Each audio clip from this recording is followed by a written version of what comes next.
What's going on, everybody? This is Tyrell from the Nosebleed Show. Just real quick, I appreciate everybody that watched the Joy Taylor video. Wasn't expecting that to be the first video of the show or whatever you want to call it. Like I said, this is for people that followed me when it was Technically It Is Real. This is a rebrand. So the first video of YouTube of Technically It Is Real is still up on the YouTube channel, so go check that out. That was from a few years ago, but still would love for you guys to go check that out. So this time around, we're doing things new. We're doing things fresh, and just can't wait to see where this goes. Long form podcasts and shows are coming soon as well, and those will be split up in different videos, similar to how all these other content creators and podcasts run their YouTube channels, where they post a long form and then they split up different topics into different videos. So that'll be there as well. It'll be also on Spotify and wherever you can find your other podcasts as well. And I'll also be keeping the old Technically It Is Real episodes on there from a few years ago as well. So with that being said, let's get to business and why I'm recording this video today, and that's the sorry Cleveland Browns.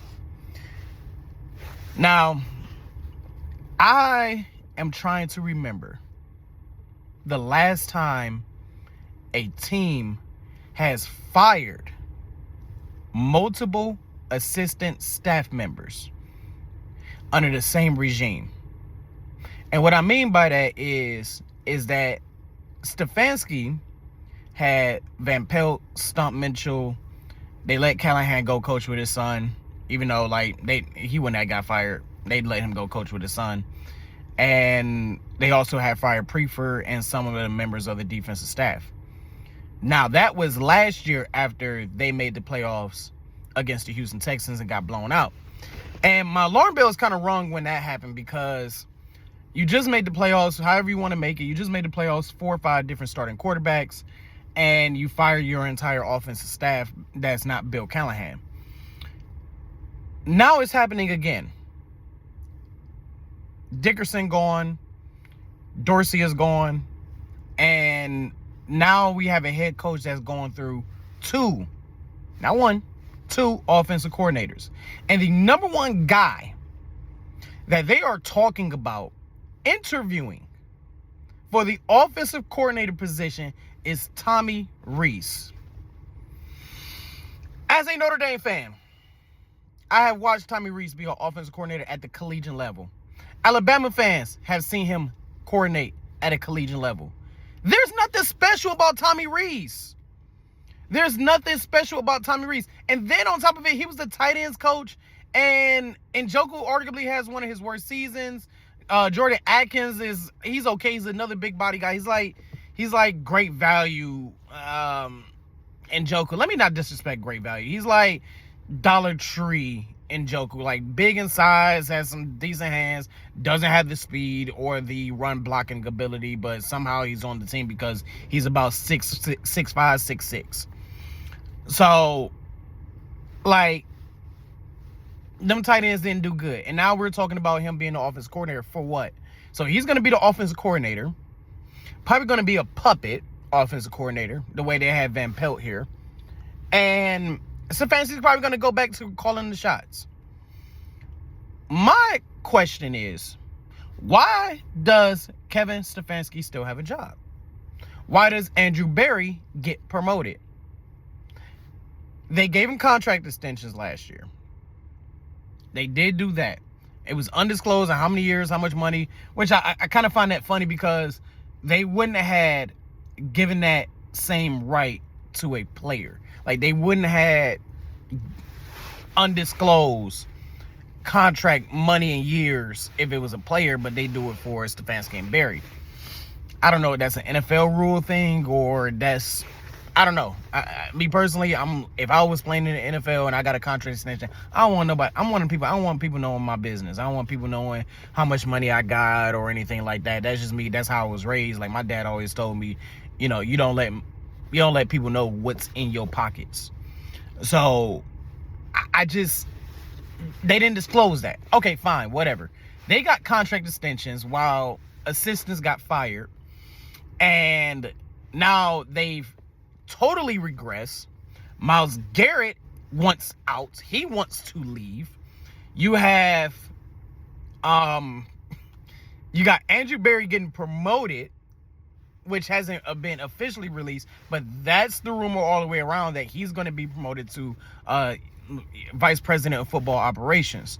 So, like, I've never seen a general manager get promoted upwards for failing. And this is something that's been brewing for a long time. This 3-14 season has been brewing for a long time. And I kind of saw inklings of that late 2022, all throughout 2023. Even when we were winning, I was on the Fire Stefanski train. I'm still kind of like on that. And this is all professional, nothing personal. I don't like seeing men or anybody that's trying to build a livelihood for their families to lose that livelihood. But this is professional. And this is the Cleveland Browns, and there has been a lot of talent wasted.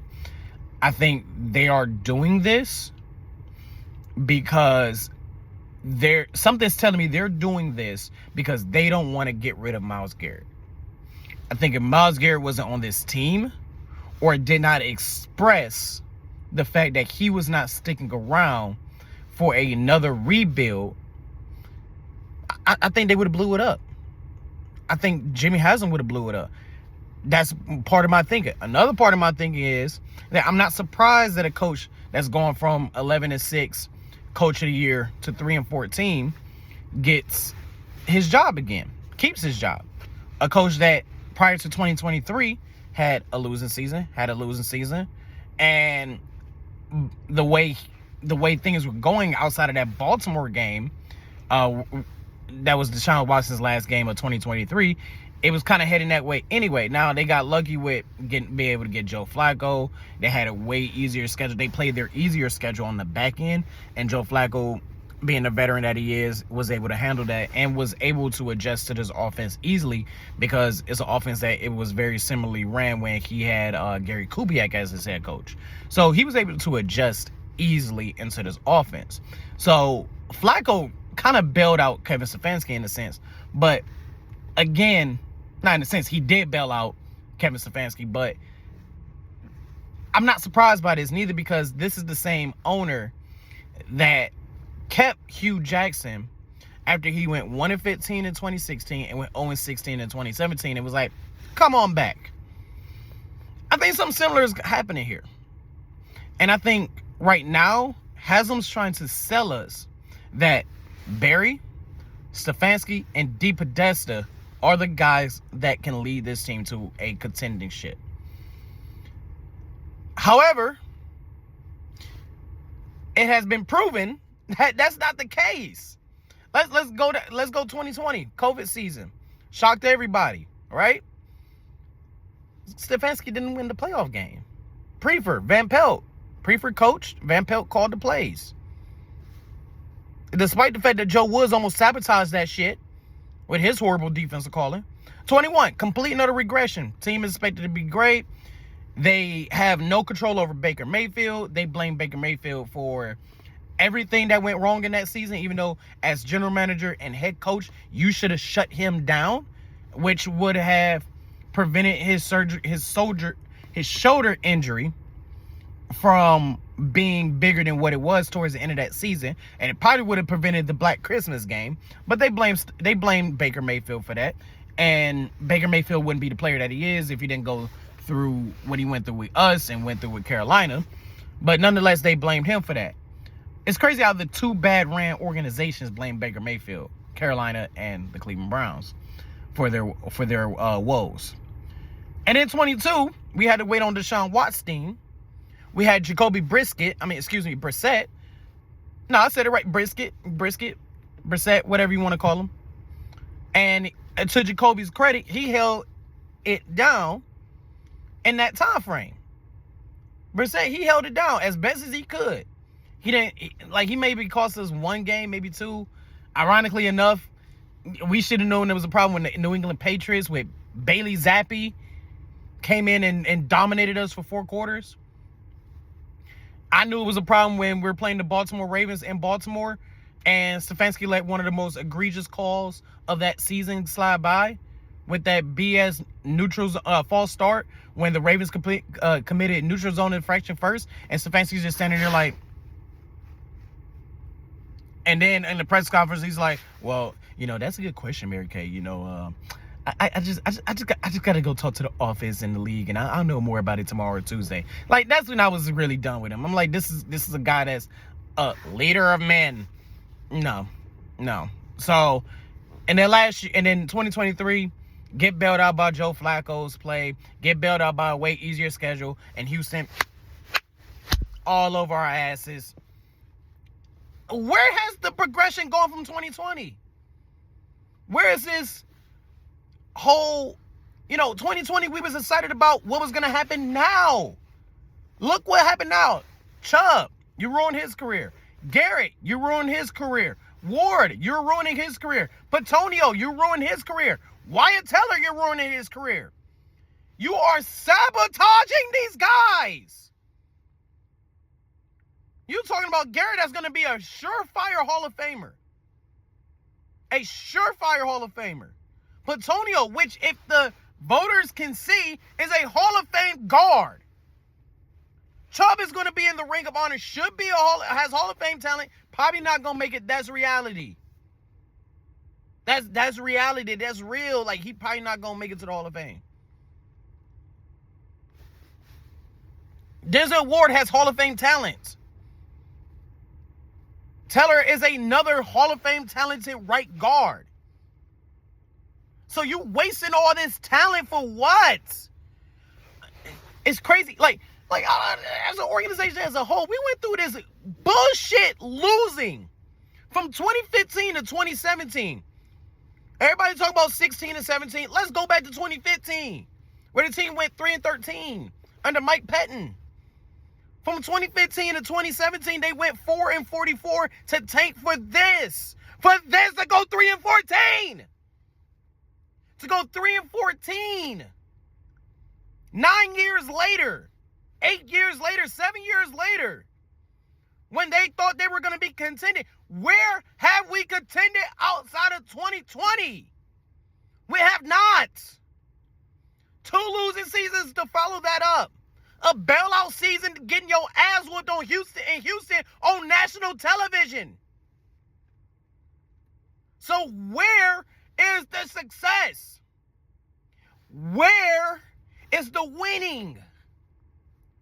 You did this tank job. For what?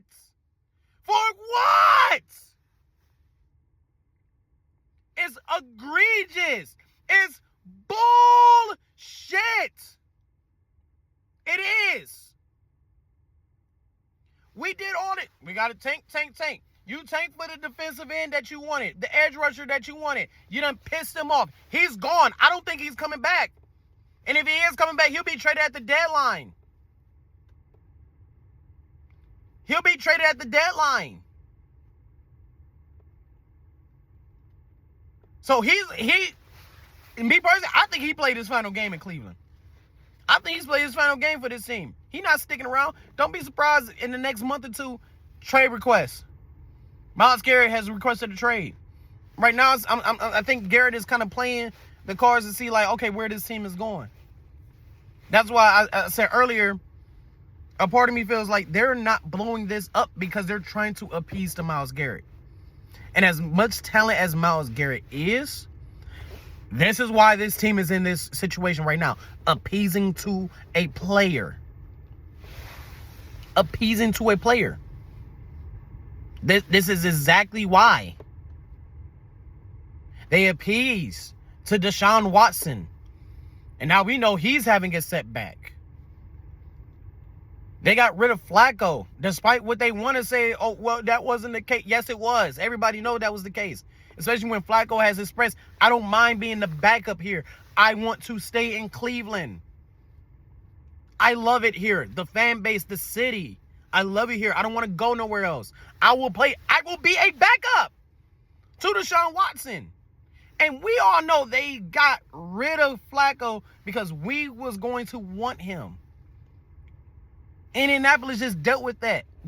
I'm friends with an Indianapolis fan. And there have been times where he's wanted Joe Flacco over Anthony Richardson.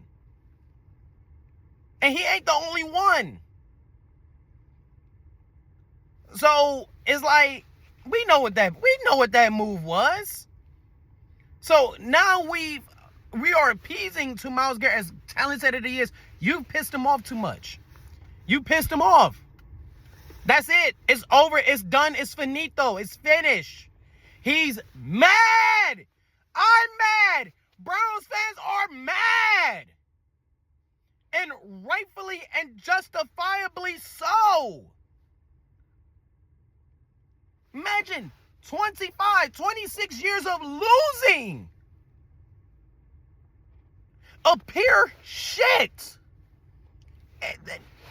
Everybody talk about consistent. Yes, the Browns are easily one of the most consistent franchises since 1999. At losing, at switching quarterbacks. And now when it's time to actually, like, you know what? It is time for a change. It is time to take a gamble on a change. Oh, man, you can't do that. You can't do that. Two-time coach of the year. He played us to two playoff games. Idiot Browns fans who have no memory. He got us a playoff win. Oh, no, you can't change. I want you to think about this. 21-22 losing seasons.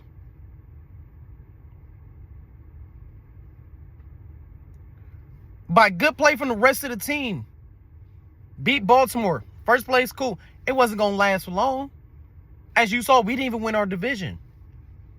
And who's to say if Watson was to stay healthy or if they weren't able to get Joe Flacco, that it's a strong possibility we don't make the playoffs. Because everybody, DTR fucking sucks. DTR fucking suck. And I'm going on a side tangent because this team has tried to sell us on DTR for 2 years. That just made me go on a side tangent. This team, for 2 years, for 2 whole ass years, this team has sold us DTR for what? This motherfucker's worse. No, take the glasses back off. This motherfucker is worse than Deshaun fucking Kaiser. 1 touchdown in 2 years. Get this motherfucker out of here. Get him out of here. I'm pissed. Can't see shit. Gotta throw these back on. But it pisses me off. The complete ineptitude. And now we're expecting this regime that has sold us on fucking DTR. Oh my God, DTR. They sold us on DTR. And we're expecting them to get a quarterback in this draft. And they sold us DTR for 2 whole ass seasons. It's worse than when Hugh Jackson was trying to sell us Cody fucking Kessler. For 2 years, they sold us shit. And then for 2 years, some of the fans have given DTR a pass because, well, he beat the Pittsburgh Steelers. He beat the Pittsburgh Steelers in that one game. Pittsburgh don't play well here in Cleveland. They don't. That's why over the last, since 2019, they have a losing record here in Cleveland. I think they've maybe won 1 or 2 games in Cleveland since then, since 2018. I know the one game was a tie in 2018. It opened the season to a tie. But they really don't play even when the Browns are ass, they kind of don't play well here in Cleveland. Like, even if they beat us, it's a very close game. It's a very close game. But this is the regime that is selling us DTR. Just thinking about that so much has made me go on a side quest where I forgot what the main quest was. That's what it was. Dang, popped right back in my head. This team probably, DTR would have led the way in 2023. PJ Walker. They got lucky getting Joe Flacco. They got lucky that Joe Flacco had no other offers. They got lucky that Joe Flacco said yes. And they still try to sell his DTR by keeping this motherfucker. And it wouldn't surprise me if they keep his ass dead now. He fixed the analytics. Bro, but that's the problem. Jimmy has he fixed the analytics. You don't tell them not to cut DTR. He fixed the analytics. And if I'm Shador Sanders, let me be real with Cleveland Browns fans. Shador ain't coming here. Do you hear? I'm going to say this very slowly. Shador Sanders is not coming to Cleveland.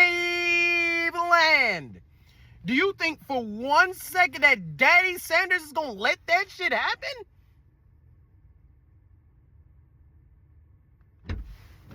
Oh my God, I thought this was my car. Oh, sorry. Oh my God. If you think for 1 second that something just happened, I had to pause it. Oh my God, y'all, I'm not leaving that out. But no, you think Primetime gonna let his son be a Cleveland Brown? That should calm me down a little bit. But if you think Daddy Sanders gonna let him come, no. Travis Hunter is probably gonna be gone. Titans get him. I don't see the Titans unless they go get Shador. And then Drew Aller, like, I like him, but to me, if you go get Drew Aller, you need to trade down. He's the third best quarterback in this draft, but he's behind Cam Ward and Shador Sanders. So I think you need to trade down and get more assets. But I don't trust this team with this regime to get me the guy that we need, or to draft anybody for that matter, whether it's a wide receiver, offensive lineman. I mean, they drafted that human turnstile Jedrick Wills. DeJuan Jones has a boatload of potential, but he can't stay healthy, or he can't keep his weight down.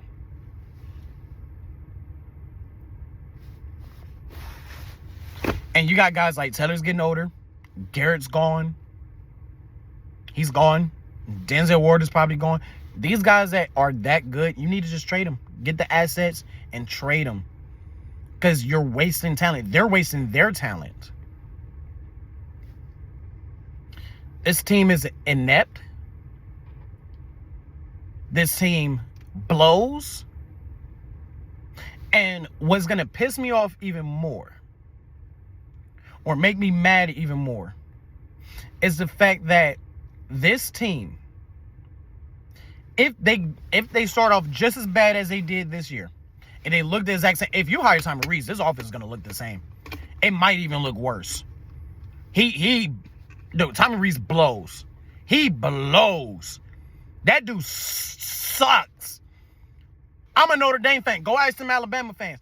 That guy sucks. He's worse than Ken Dorsey, bro. And they're talking about hiring this motherfucker. Oh, sweet Jesus. No, keep him. He shouldn't even be on the staff. He shouldn't even be tight ends coach. When I heard he was coming here as tight ends coach, I was saying, like, what? So this offense is going to be worse under Tommy Rees. And this team might go 2-5, 2-6, right before the trade deadline. And they'll fire Stefanski. And they'll fire Barry. And Jimmy Haslam, little Tennessee ass, gonna come up here and go, I thought we had the right guys. Clearly we did not have the right guys.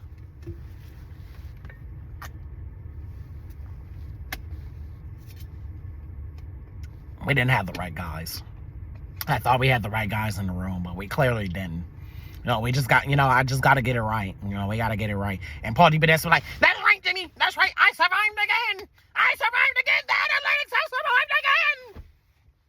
Look, Jimmy Haslam's right here.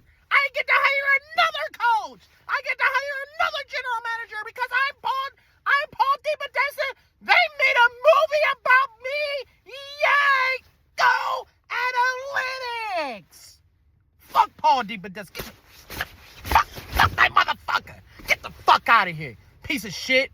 Fuck Fuck you, Paul DePodesta. Fuck you, double fingers.